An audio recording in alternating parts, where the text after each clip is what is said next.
On croit toujours que les monstres ont des crocs, des griffes ou une voix venue d'ailleurs.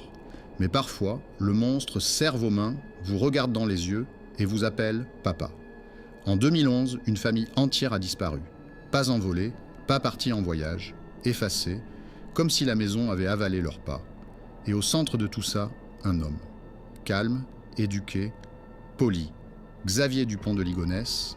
Certains disent donc qu'il a tout planifié, d'autres affirment que ce n'est pas lui. Mais moi, j'ai vu la maison. Et je peux vous dire une chose, rien n'y était vraiment mort.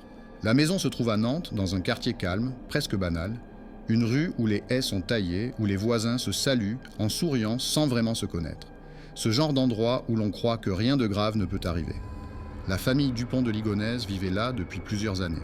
Xavier, le père, Agnès, la mère, et leurs 4 enfants, Arthur, Thomas, Anne et Benoît. Vu de l'extérieur, tout semblait parfait. Une famille catholique, discrète, polie. Pas de disputes dans la rue, pas de cris, pas d'histoire. Mais quand on commence à regarder de plus près, ce qu'on trouve n'a rien de normal. Xavier avait perdu beaucoup d'argent. Ses affaires s'effondraient. Mais il n'en parlait pas. Il continuait à s'habiller en veste de costume, à sourire devant les voisins, à aller à la messe le dimanche. Un homme qui garde tout en lui jusqu'à ce que ça déborde. Agnès, elle, écrivait beaucoup. De longs messages, des prières, des confessions postées sur des forums religieux. On y trouve des phrases troublantes. Elle disait qu'elle avait l'impression d'être entourée d'ombre, qu'un mal pesait sur la maison, qu'elle se sentait observée, même quand elle était seule. Les enfants, eux, vivaient comme n'importe quels adolescents. L'aîné, Arthur, travaillait dans la restauration. Thomas faisait des études de musique. Anne et Benoît allaient encore au lycée. Rien dans leur comportement ne laissait présager la suite. Rien, sauf peut-être une fatigue, une tension silencieuse que même les voisins avaient remarquée. Une voisine dira plus tard « On ne les voyait plus vraiment sourire, c'était comme si quelque chose tournait autour d'eux. » En avril 2011, tout bascule. Les volets se ferment, la boîte aux lettres déborde, les voitures ne bougent plus. Au début, personne ne s'inquiète. On pense à des vacances improvisées, une urgence familiale, n'importe quoi. Jusqu'au jour où certains proches reçoivent une lettre écrite par Xavier. Il y explique que la famille devait partir pour une mission dans le cadre d'un programme secret lié au gouvernement américain et qu'il devait couper tout contact. On pourrait croire à une blague, mais la lettre est sotte, longue, précise, trop précise. Elle parle de personnes qui n'existent pas, de détails officiels impossibles et d'une injonction claire, ne pas chercher à les joindre. Il y a ceux qui ont cru, ceux qui ont douté et ceux qui ont senti quelque chose de beaucoup plus sombre. Quelques jours plus tard, la police se rend à la maison et c'est là que tout commence vraiment. Quand les policiers arrivent devant la maison, rien ne paraît anormal au premier regard. Les volets sont fermés? Oui. La boîte aux lettres déborde? Oui. Mais dans ce quartier, les familles partent parfois plusieurs semaines. Ce n'est pas un crime. Ce n'est pas une preuve, juste un malaise. Un malaise qui grandit, il frappe, personne ne répond, pas un bruit. Juste ce silence épais, comme s'il collait au mur, comme si la maison retenait son souffle. La première fois, ils repartent. La seconde aussi. C'est seulement après plusieurs appels de proches inquiets et un signalement officiel qu'ils décident d'entrer. La porte n'est pas verrouillée. Elle s'ouvre sans résistance, comme si quelqu'un l'avait laissée ainsi volontairement. À l'intérieur, la maison est rangée, beaucoup trop rangée, pas un objet déplacé, pas de désordre. Même la table du salon semble avoir été essuyée récemment. C'est propre, mais propre comme un endroit qu'on ne vit plus. Propre comme une scène qu'on a effacée. Les policiers avancent doucement, ils montent, descendent, vérifient chaque pièce. Les lits ont tout fait. Les vêtements sont encore dans les armoires. Rien n'indique un départ précipité. Et pourtant, quelque chose cloche. Dans la cuisine, il y a une odeur, pas forte, subtile, une odeur lourde, stagnante, comme si l'air lui-même était fatigué. C'est en descendant dans la terrasse, derrière la maison, que l'un des agents s'arrête. Il remarque le sol. La terre a été retournée récemment, pas sur une grande surface, mais juste assez pour cacher quelque chose. Il creuse et le silence se brise. Sous la terre, il trouve d'abord des couvertures, puis des sacs plastiques, et ensuite des corps, pas un, pas deux, toute la famille, alignée, enveloppée, comme si on avait voulu qu'ils dorment ensemble, pour toujours. Mais ce n'est pas ça qui va choquer les enquêteurs le plus. Non. Ce qui glace le sang, c'est ce qu'ils trouvent sous les corps. Un petit crucifix, puis un autre, et encore un, des objets religieux soigneusement disposés, comme un rituel, comme une prière faite après l'irréparable. Les visages sont calmes, aucune trace de lutte, aucun cri. Ils n'ont pas essayé de fuir, comme s'ils avaient accepté. Les policiers s'arrêtent, le silence redevient lourd. On entend seulement la pelle racler la terre. Ce soir-là, la nouvelle se répand dans tout le pays. Une famille entière retrouvée enterrée sous sa terrasse. Le seul qui manque, c'est le père, Xavier Dupont de Ligonnès. À partir de ce moment, il n'est plus un homme. Il devient une silhouette, une absence, un vide. Les médias se jettent sur l'affaire. La photo de Xavier apparaît partout, un homme ordinaire, regard doux, cheveux grisonnants, sourire discret. Un homme qui pourrait être votre voisin, votre professeur, votre père. On fouille les comptes bancaires, les mails, les appels, et on retrouve des traces. La veille de la disparition, Xavier avait acheté des sacs de chaux, une pelle, des bâches, des munitions. Tout ça calmement, sans se cacher. Comme si c'était normal, comme si c'était prévu. Mais quelque chose ne colle toujours pas. Dans les jours qui suivent, plusieurs témoins disent avoir vu la famille la vie vivante. Des voisins jurent avoir entendu des pas dans la maison après les dates supposées des meurtres. Certains affirment même avoir vu Agnès dans le jardin, ou les enfants derrière les fenêtres. Mais on sait maintenant qu'à ce moment-là, ils étaient déjà enterrés. Alors qui se déplaçait dans la maison? Qui ouvrait les volets? Qui marchait la nuit? Quand on interroge les voisins, leur voix tremble. Ils parlent d'une silhouette derrière les rideaux, d'une présence lente dans les pièces vides, d'une sensation que quelqu'un les observait quand ils passaient devant la maison. On pourrait croire à des illusions, au choc, au traumatisme. Mais il y a un détail. La nuit, après les meurtres, quelqu'un a continué à nourrir les chiens. Pas vite, pas négligemment, avec soin, comme si la routine devait continuer, même quand la maison était vide, et puis, il y a ce bruit. Rapporté par plusieurs voisins, toujours le même. Un léger déplacement juste après minuit, comme des pas lents, descendant l'escalier, puis remontant, comme si quelqu'un ne voulait pas quitter la maison, comme si quelque chose y était resté. La police suit la trace de Xavier, il le voit dans des hôtels, dans des restaurants, dans des parkings, toujours seul, toujours calme, il ne fuit pas. Il se déplace comme un homme qui marche là où il doit marcher. Puis, soudain, plus rien. La trace se perd, comme s'il s'était évaporé. Pour certains, il est vivant, quelque part, caché, protégé. Pour d'autres, il s'est suicidé le soir même. Dans une forêt, sur une plage, nul ne sait. Moi, ce qui me trouble, ce n'est pas sa disparition. C'est ce qu'un enquêteur a dit un jour à voix basse, quand il croyait que les micros étaient éteints. On n'a jamais trouvé l'arme. Et pourtant, on l'entend encore. Comme un écho, dans la maison. Comme si quelqu'un continuait ce qu'il avait commencé. Et la maison, aujourd'hui, elle a été vendue, réaménagée, repeinte. Mais les voisins disent que certaines nuits, on entend encore les pas. J'ai eu l'occasion d'entrer dans cette maison. Des années après les faits, elle avait été rénovée, repeinte, meublée à neuf. Plus rien ne rappelait en surface ce qui s'y était passé. Mais l'air, lui, n'avait pas changé. C'était comme entrer dans un endroit qui attend encore quelqu'un. La famille qui y vivait désormais m'avait contacté. Ils ne connaissaient pas l'histoire en détail. Ils savaient seulement qu'il y avait eu un drame. Pas plus. La mère me parlait d'une voix basse, comme si la maison pouvait écouter. La nuit, quelqu'un descend l'escalier. On l'entend marcher, lentement, puis il s'arrête, juste devant notre chambre. Elle disait ça sans trembler, comme si elle avait accepté, comme si elle avait déjà compris qu'on ne peut pas discuter avec l'invisible. Son mari, lui, n'en parlait pas.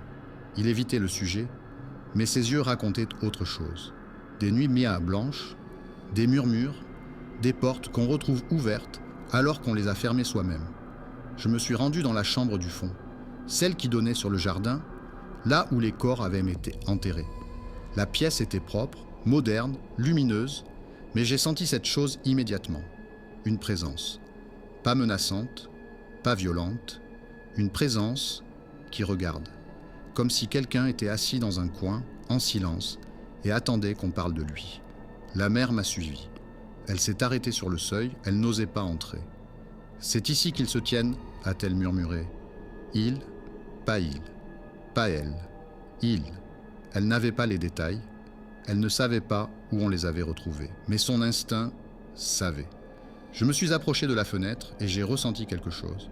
Pas une sensation ordinaire, pas une peur, une tristesse profonde, comme si l'air se souvenait. J'ai fermé les yeux et là, j'ai entendu. Très faible, mais clair. Des pas, juste derrière moi, lents, mesurés. J'ai cru que la mère était entrée dans la pièce, mais quand je me suis retourné, il n'y avait personne. La maison respirait. Elle respirait comme un corps vivant, avec son souffle, sa mémoire, et puis, un détail m'a frappé. Sur le mur, juste à côté de l'interrupteur, il y avait une trace, presque effacée. Une marque d'ongle, comme si quelqu'un avait posé sa main là, une dernière fois, avant de partir, ou avant d'être emmené.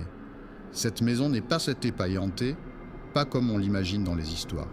C'est autre chose. Ce n'est pas la famille qui hante l'endroit, ce n'est pas leur douleur, pas leurs cris.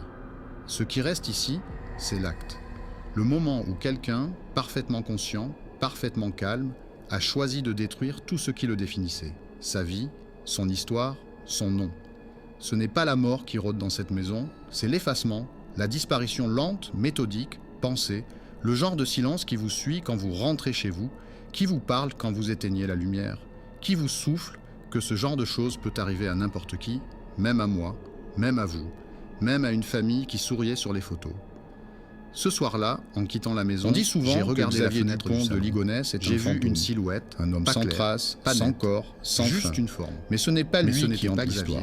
Ce n'était jamais celui qui part. Ce n'était personne que ce sont ceux qui restent. C'était l'absence, les silences, les lieux, les gestes qu'on répète sans savoir pourquoi. La maison, aujourd'hui, a de nouveaux rires, de nouvelles voix, une nouvelle vie. Mais les murs, eux, se souviennent. Ils se souviennent de la nuit où une famille entière a disparu sans bruit, sans lutte, sans un cri. Comme si le monde avait cligné des yeux et les avait oubliés.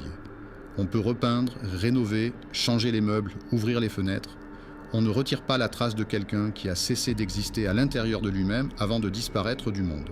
Xavier est peut-être en vie, ou peut-être que son corps repose déjà dans un endroit où personne ne le trouvera jamais. Mais ce n'est pas ça la vraie question. La vraie question est comment un père en est arrivé là. Et si quelqu'un, quelque part, en ce moment même, est en train de suivre exactement le même chemin.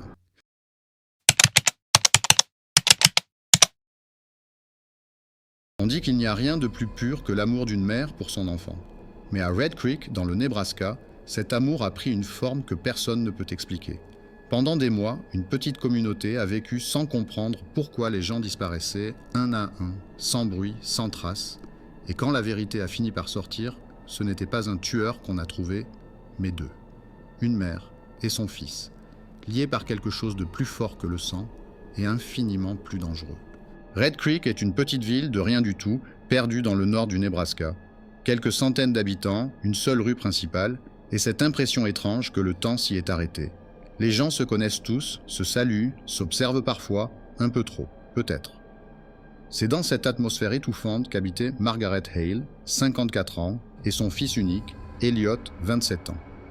Margaret, tout le monde la connaissait. Toujours polie, réservée, à moitié effacée depuis la mort de son mari, un ancien mécanicien retrouvé sans vie dans son garage en 2008. On avait dit que c'était un accident. Personne n'avait creusé plus loin. Depuis, Margaret vivait seule avec son fils dans cette vieille maison grise au bord des champs. Une maison sans rideaux, sans rire, sans visiteurs. Elliot, lui, était différent. Un garçon étrange, solitaire, peu bavard. Il avait quitté le lycée sans diplôme, enchaîné les petits boulots, puis plus rien. Certains disaient qu'il avait une manière de regarder les gens qui mettait mal à l'aise. Mais dans les petites villes, on apprend à ne pas trop poser de questions.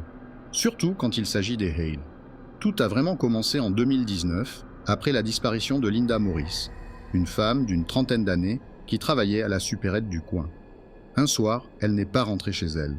Sa voiture a été retrouvée à 2 km de la ferme des Hale, moteur éteint, portière ouverte, clé sur le siège, pas de sang, pas de lutte, rien. La police a fouillé la région pendant des semaines. Margaret a même proposé du café aux agents venus interroger les habitants. Elle semblait sincèrement bouleversée. Elliot, lui, restait en retrait, les mains dans les poches, les yeux au sol. Puis, 3 mois plus tard, un adolescent a disparu. Puis un autre, toujours dans un rayon de 10 km autour de la propriété Hale. Les médias ont commencé à en parler. Red Creek, d'habitude si calme, s'est transformé en une ville de peur. Les gens fermaient leurs portes à clé, les regards devenaient méfiants. Mais chez les Hale, tout semblait étrangement normal. Personne ne se doutait que sous le plancher de leur salon, un autre monde existait. Un monde de silence, de murs tapissés de plastique et de secrets bien gardés. Et qu'à chaque disparition, la lumière du sous-sol restait allumée un peu plus longtemps que d'habitude. Au printemps 2020, le shérif du comté lança une nouvelle série de fouilles. Les habitants en parlaient comme d'une chasse fantôme. Des drones, des chiens, des volontaires. Rien n'y faisait. Pas la moindre trace de Linda, ni des 2 garçons disparus. La seule constante dans tout ça, la maison Hale. Toujours là, immobile, grise, comme si elle observait le village. Un détail mit la puce à l'oreille d'un enquêteur. Chaque disparition semblait liée à un appel passé depuis une cabine téléphonique sur la route 47. Toujours la même voix féminine, toujours la même phrase « Il est tombé, venez vite ». Puis, le silence. Le signal du téléphone provenait toujours du même secteur, à 800 mètres de la propriété Hale. Quand la police interrogea Margaret, elle dit calmement ne rien savoir. Son visage ne tremblait pas, ses yeux étaient fixes. Elle offrit du thé, comme à chaque fois. Et Elliot, à côté, regardait sa mère comme s'il cherchait dans son regard l'autorisation de respirer. La rumeur s'installa dans Red Creek. Il cache quelque chose, l'un de ces deux-là. Les voisins parlaient d'odeurs étranges venant du sol de la cour. Une nuit, un homme jura avoir vu Elliot creuser sous la grange à la lueur d'une lampe frontale. Mais quand la police revint, la terre semblait fraîchement tassée et Elliot expliqua qu'il enterrait un chien mort. L'affaire s'arrêta là. Les mois passèrent, puis un soir, un bruit fut entendu. Un cri bref. Venait-il de la forêt, de la maison Hale ? Personne ne sut vraiment. Mais à partir de cette nuit, plus aucun enfant ne s'aventura dehors après 19 heures. Les agents fédéraux finirent par être appelés en renfort. Un mandat de perquisition fut délivré. Le 14 novembre 2020, à 6 heures du matin, 6 voitures de police encerclèrent sur la propriété. Quand ils entrèrent, Margaret préparait le petit déjeuner. Elle ne posa pas de questions. Elle dit simplement « Vous êtes en retard ». Le silence qui suivit fut presque irréel. Les agents fouillèrent dans chaque pièce, cuisine, salon, chambre, grenier. Tout était en ordre, trop en ordre. Puis, dans le couloir, un jeune officier remarqua une chose, une trappe au sol recouverte d'un tapis.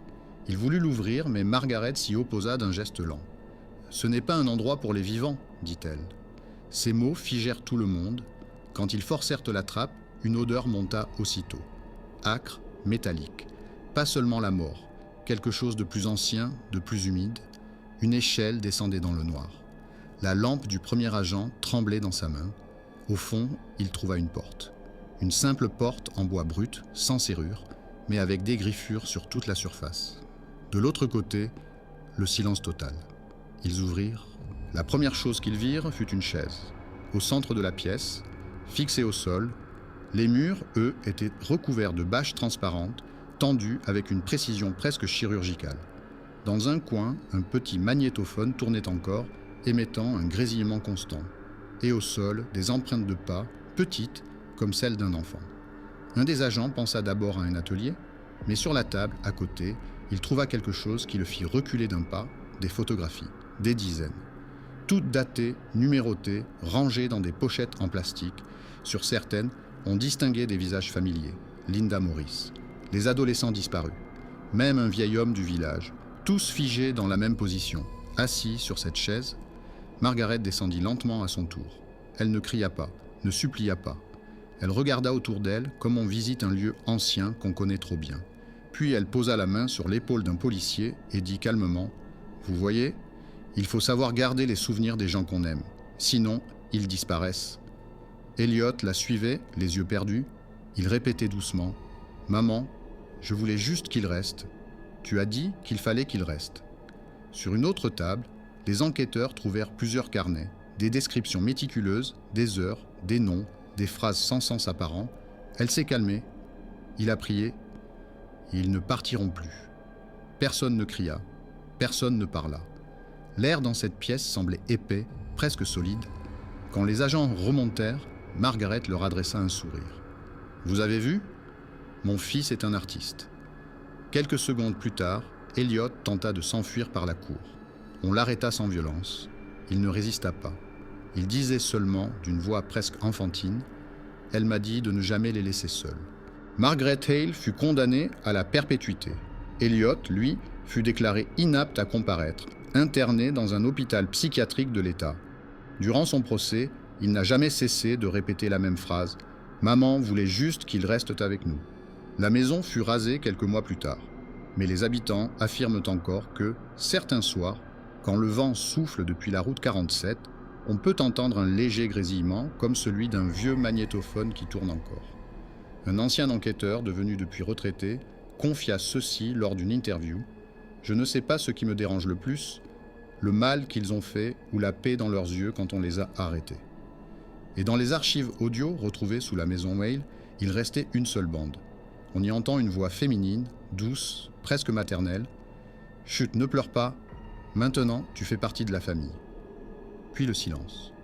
Long, profond, comme si la bande attendait encore qu'on lui réponde.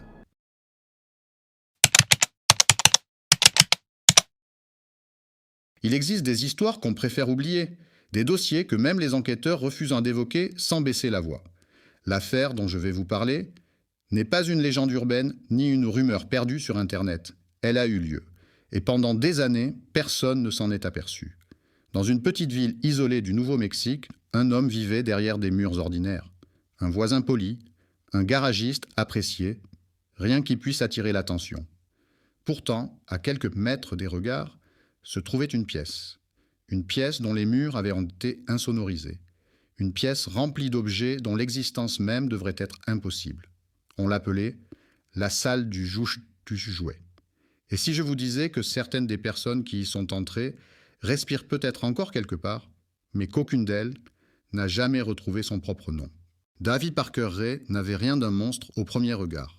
Né en 1939, il grandit dans une famille rurale où l'on ne parlait pas beaucoup, où la violence se transmettait sans mots. Son père buvait, hurlait, puis disparaissait des semaines entières. Sa mère, elle, baissait les yeux. David apprit tôt à se taire, à observer. À l'école, les professeurs se souvenaient de lui comme d'un garçon calme, presque effacé, mais ses camarades, eux, se rappelaient d'un autre détail, ses dessins, des chaînes, des silhouettes attachées, des visages sans bouche. Plus tard, il s'engagea dans l'armée, devint mécanicien, compétent, précis. Rien de remarquable, rien d'inquiétant. Juste, ordinaire. Et c'est justement ça, le plus terrifiant, David Parker Ray n'était pas un monstre né dans l'ombre. Il était un homme parfaitement invisible. À Elephant Butte, une petite ville perdue entre le désert et un lac artificiel, Ray vivait dans une maison modeste, à l'écart des autres. Rien de suspect. Une façade beige, un terrain sec, quelques outils de mécanique, le genre d'endroit qu'on oublie dès qu'on détourne le regard. Et pourtant, c'est là que tout se jouait. Dans la cour arrière, dissimulée derrière un hangar, se trouvait une remorque blanche. Elle ne payait pas de mine. Une remorque comme en possèdent les artisans, les mécaniciens, les bricoleurs. Sauf que celle-ci était verrouillée de l'intérieur et de l'extérieur. 2 cadenas, un système métallique renforcé. Personne ne s'en approchait. On raconte que, certains soirs, un bourdonnement grave émanait de l'intérieur. Un bourdonnement régulier, presque industriel, comme une machine, ou une ventilation très puissante. Mais ce n'était pas ce bruit qui dérangeait le plus les voisins, non. C'étaient les silences. Des silences trop nets, trop lourds, comme si tout s'en était aspiré, avalé, étouffé.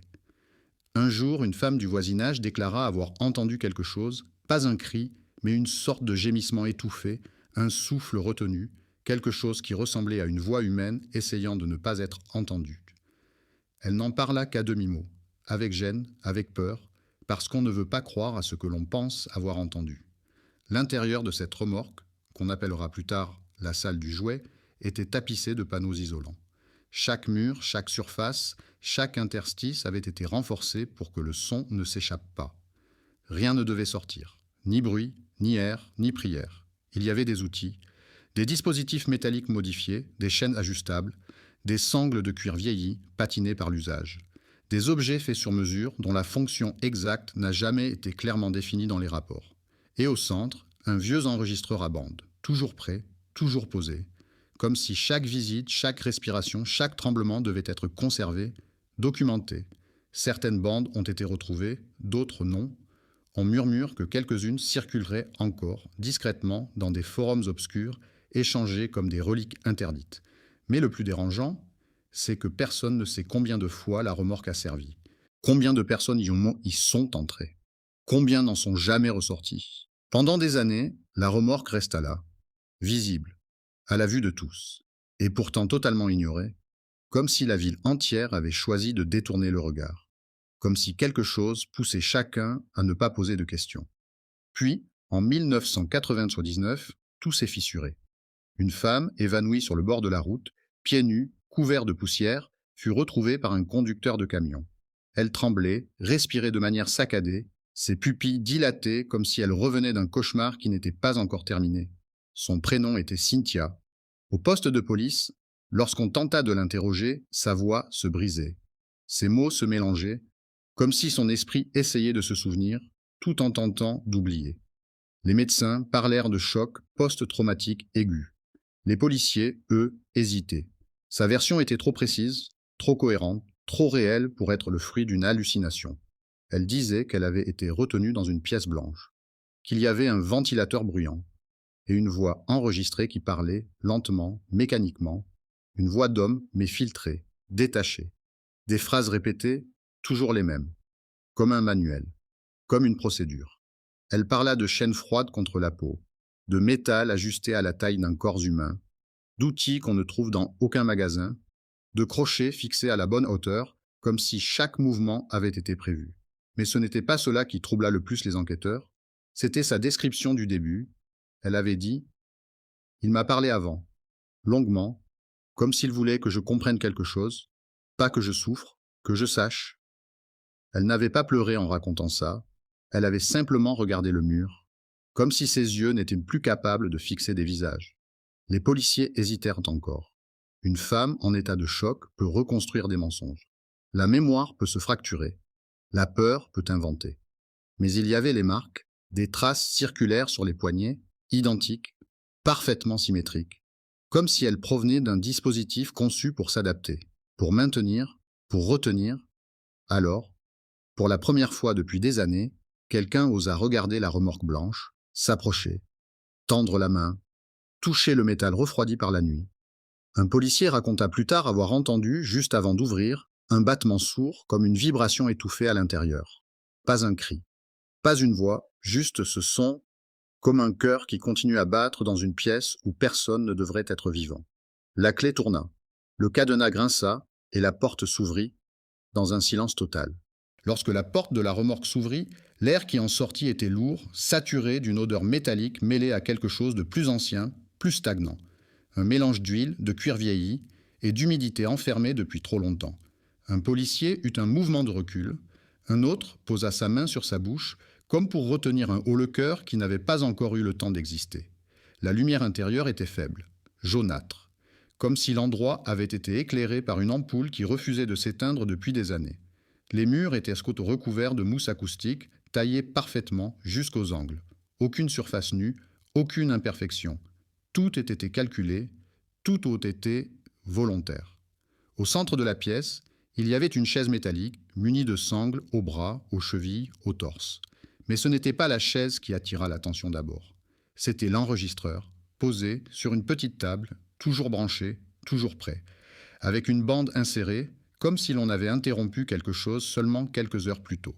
Un policier appuya sur lecture, un clic sec, puis un souffle, puis une voix. Calme, posée, presque pédagogique. Si tu entends ma voix, c'est que tu ne te souviens plus. Alors écoute, tu dois comprendre où tu es et pourquoi. Le policier arrêta la bande, ses mains tremblaient. Dans un coin de la pièce, accroché à un panneau, se trouvaient des plans techniques dessinés à la main. Des schémas de dispositifs mécaniques, des mécanismes numérotés, des croquis de silhouettes humaines attachées selon différentes positions. Le papier était jauni par le temps, mais les traits étaient nets, précis, comme ceux d'un homme qui sait exactement ce qu'il construit. Sur une étagère, alignés avec une rigueur presque militaire, des carnets remplis d'écritures. On y trouvait des listes, des dates, des prénoms, certains rayés, d'autres soulignés. Certains marqués d'un simple tiret, mais aucun nom de famille. Rien qui permette d'identifier. Seulement des traces, des fragments d'existence. Et puis, au fond de la pièce, un miroir. Pas un miroir de salle de bain. Un miroir froid, rectangulaire, fixé au mur. Un miroir sans teint.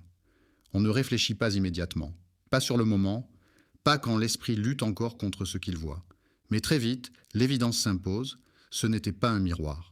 C'était une vitre donnant sur une deuxième pièce, une pièce encore plus sombre, plus silencieuse, où l'on devinait seulement une forme, quelque chose ou quelqu'un assis dans l'obscurité. Les policiers n'avaient pas vu de corps dans les registres, pas de disparition récente correspondant, rien dans les rapports.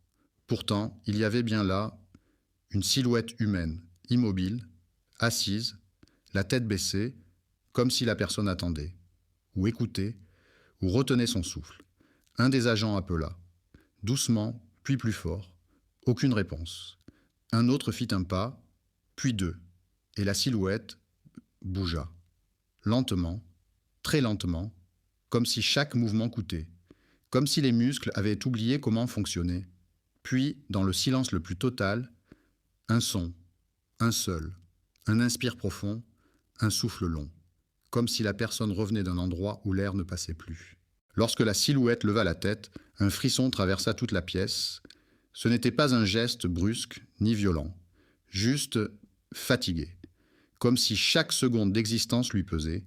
Les policiers approchèrent pour ouvrir la deuxième porte, mais la poignée était froide, inerte, comme soudée. Un système bloqué de l'intérieur. Un agent appela des renforts. Un autre tenta de communiquer à travers la vitre. La silhouette ne parlait pas, mais elle respirait, lentement, régulièrement, comme si elle attendait quelque chose. Puis, sans prévenir, les lumières vacillèrent. Un seul claquement électrique, un souffle, et l'ampoule s'éteignit. La remorque fut plongée dans une obscurité totale. Pendant quelques secondes, personne ne bougea. Pas un mot, pas un appareil. Juste le bruit du sang dans les tempes et cette respiration derrière la vitre. Quand la lumière revint, tout était pareil. Sauf une chose, la silhouette avait disparu. La chaise était vide. Les sangles pendaient, ouvertes. Aucune trace d'ouverture de porte, aucune marque au sol, comme si la personne n'avait jamais existé. Les policiers vérifièrent chaque recoin, chaque cache, chaque centimètre. Rien. Dans le rapport officiel, on indiqua « absence de sujet ». État mental des témoins altéré par la panique et la noirceur de la scène. Ce fut la première omission du dossier, mais pas la dernière. Après la découverte de la remorque, l'affaire explosa dans les médias. David Parker Ray fut arrêté. Son entourage, ses voisins, ses connaissances, tous affirmèrent la même chose. C'était quelqu'un de normal. Rien, jamais, n'aurait pu nous faire imaginer ça. Mais ce fut au procès que les choses devinrent floues. Car malgré les preuves de l'atelier, les schémas, les carnets, les enregistrements, les témoignages, très peu de corps furent retrouvés, presque aucun, juste des traces, des fragments, des noms effacés. Les enquêteurs parlaient d'au moins 40 victimes, peut-être plus. D'autres disaient 60, ou davantage. Mais sans corps, un crime reste une histoire. Un murmure, un vide. Certaines victimes supposées réapparurent, d'autres, non. Et celles qui avaient survécu n'avaient pas de souvenir complet. Seulement des impressions, des sons, des odeurs, des respirations derrière les murs.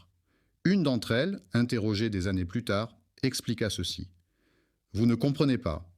Ce n'est pas la pièce qui fait peur, ce n'est pas ce qui s'y passe, c'est l'idée qu'on peut en sortir, mais ne jamais réellement revenir. » Elle disait qu'elle avait encore, parfois, la sensation que quelqu'un l'observait lorsque la lumière s'éteignait. Pas un être, pas un visage, juste une présence.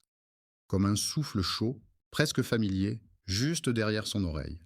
Certains policiers ayant participé à l'ouverture de la remorque firent des cauchemars pendant des mois. D'autres développèrent des troubles anxieux. On raconte que l'un d'eux, le premier à entrer, ne supporte plus les pièces Kingomo silencieuses. Il dort toute sa vie avec une radio allumée sur un bruit blanc, juste pour ne plus entendre le silence.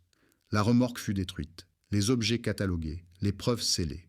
L'affaire considérée comme close, officiellement.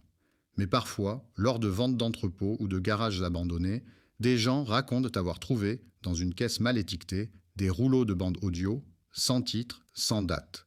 Le son est faible, granuleux, saturé, mais on entend toujours la même chose, un souffle, un pas. Puis une voix très calme, très lente, presque douce. Il faut écouter pour ne pas oublier. Tu es là, avec moi, et tu ne pars jamais vraiment. Et ce qui dérange le plus, c'est que la voix semble connaître votre nom.